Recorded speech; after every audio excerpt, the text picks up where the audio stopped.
Did the fucking Wicker Man just dab? I'm a man of my word, and I won't make you look. And you didn't say I'll make you look, but this is what the fuck this wacko fucking sent to me. Ugh, brother. Ugh, what's that? Steve Morrissey. I was wondering where you went.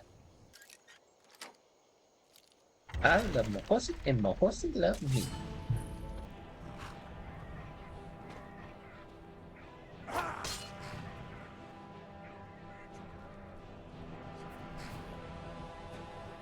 Ooh, I'm gonna commit a war crime. War crime completed.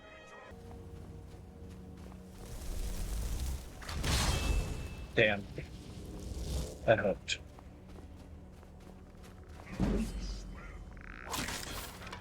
That's one.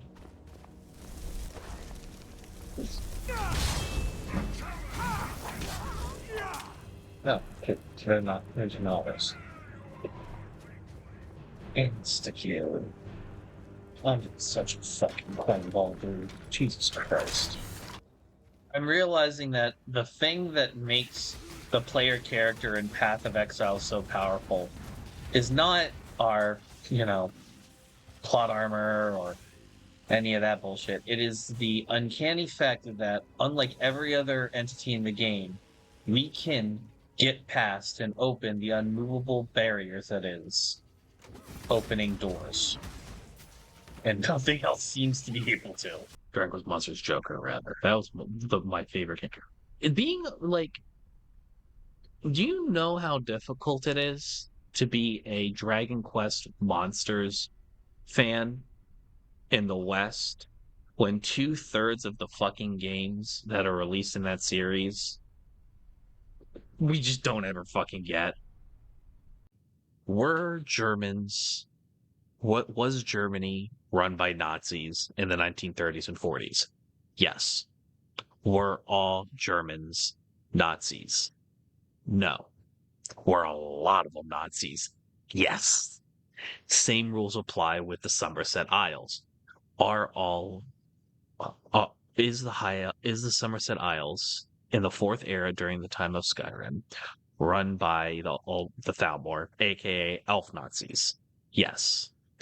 Are all High Elves Elf Nazis? No. Are a lot of them Elf Nazis? Yes. So, same rules apply. ESO would be much better if it was crossplay. Yeah, ESO would be, but the problem is that ESO by default was originally created with spaghetti code, and there's also the discrepancy between console players not having access to add-ons and ESO PC players having plenty of access to add-ons. There will be a discrepancy between those two characters on those two servers. That being said, I definitely do foresee that being possibly in ESO's future, just because since they've changed how the spaghetti code under Microsoft, and Microsoft basically said, hey, y'all need to fix this shit, which is part of the reason why the content distribution for Necrom and this past year for Golden Road was as different as it was. Normally what happens is that we get 2 dungeon DLCs, a chapter, and a story DLC, which is about half the size of a normal chapter, or a third of the size of a normal chapter. And a whole chapter is like another 40 hours, like full game. Could be a whole game on its own.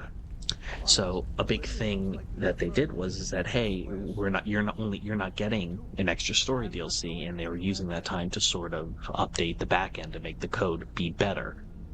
I don't think we're at the 10-year anniversary, so I didn't get to see the live stream, so I don't know exactly what's coming up around the bend. I probably should go find that and watch it.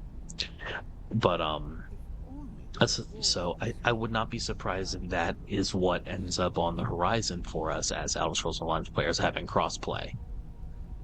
I think it's possible, and I'd really, really like it if that was the case. What are my thoughts on Full Metal Alchemist? I only ever saw the Adult Swim cut of it, so I never seen Brotherhood, and yeah, so I can't necessarily say I've seen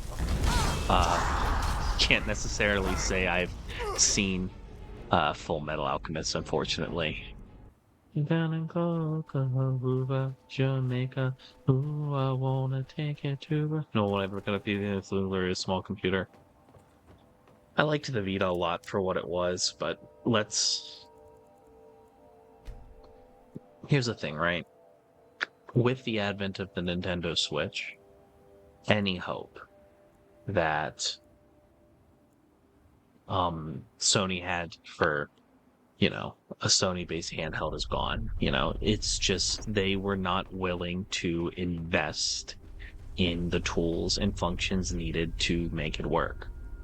The Vita could have been it. The Vita had the power to, play a lot of games. And functionally, if they had, structured their hardware in such a way where the game could really tell there was no difference between it and a PlayStation 3, they really could have done it. But the thing that makes the Switch so powerful is the fact that it is fundamentally, everything that was great about the 3DS or the DS or the Game Boy, paired with everything that's great about the GameCube, the Wii, the Wii U. In fact, the Wii U was the predecessor for what they eventually wanted the Nintendo Switch to be. At the end of the day, portability is what makes a portable console like that. And, Sony had a lot of catching up to do, and they could have made that a lot easier by making the hardware a lot more approachable for developers and opening up the SDK to make indies much more, front-loaded. That's what Nintendo did. They had a solid, 3-game lineup. Let's be real, 1-game lineup with Breath of the Wild, and then nothing else for a year.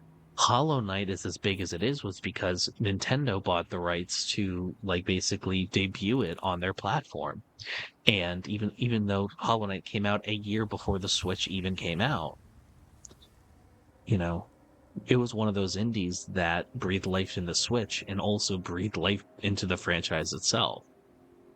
Fundamentally, at the end of the day, Sony's not going to be able to really do anything to crack that market because now not only are they competing with Nintendo's Switch, they're also competing with Valve's Steam Deck and SteamOS, and that is a very highly modular system that Sony is just too much of a bunch of control freaks to really give up.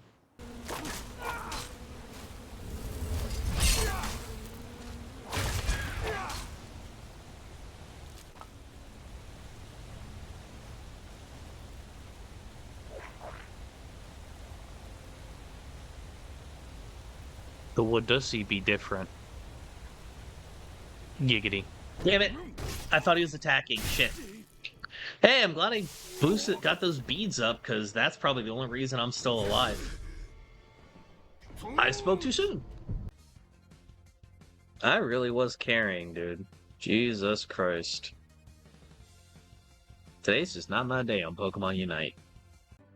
Yeah, here's the thing, right? It's like I got issues with Tencent for other reasons than the fact that they're controlled by the CCP. But listen, if I cared that an app was controlled by the CCP, I would have been for TikTok being banned, and I'm not. Why am I not? Well, it's honestly because the CCP can still buy our fucking data. They can just go to any data broker in the United States and buy whatever they fucking want about me. Who gives a shit? Hey, thanks for watching.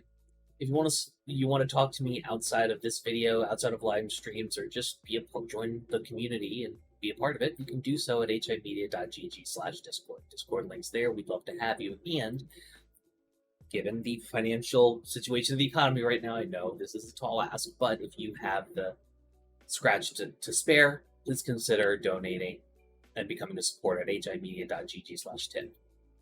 All of our perks are serviced through our Discord channel, including early access videos, exclusive videos, and more. Your generosity is a blessing, and $1 a month is a boon to my mental health. Thank you so very much for watching. I appreciate you, and have a great day.